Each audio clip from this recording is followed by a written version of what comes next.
araw po sa inyo lahat. Ako po si Konsehala Girly Cantillo ng Talaibon.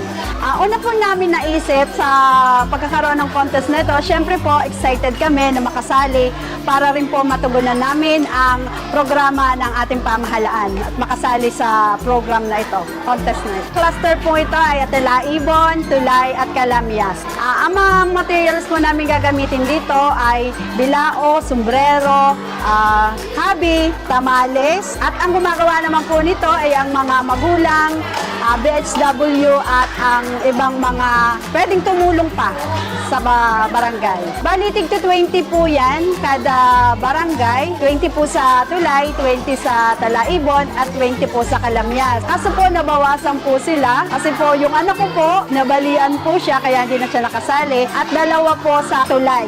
Dalawa po sa Tulay, hindi na po pinayagan ng kanilang magulang. Bali, ang estimate po namin na budget dito, tig 15,000 po ang Talaibon, 15,000 ang Tulay, at 10,000 po ang Calamyas. Ang koryo po dito ay si Ma'am Cosette Copreros.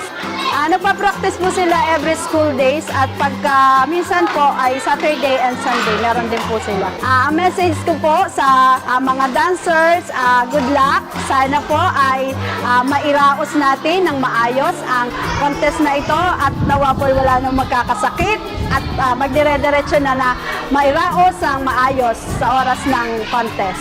Siyempre po gusto kong pasalamatan ang Pangulo ng bawat barangay sa pangunguna po ng aming masisipag na Pangulo Marcy Vic Mendoza, Pangulong Reuter Indaya, Pangulong Anthony Rabino. At siyempre po sa ating minamahal na Mayor, sa akin pong mga kasamang kagawad, mga kasama kong PTA, at siyempre po sa mga BHW rin po. Maraming pong salamat sa inyong lahat. Thank you po.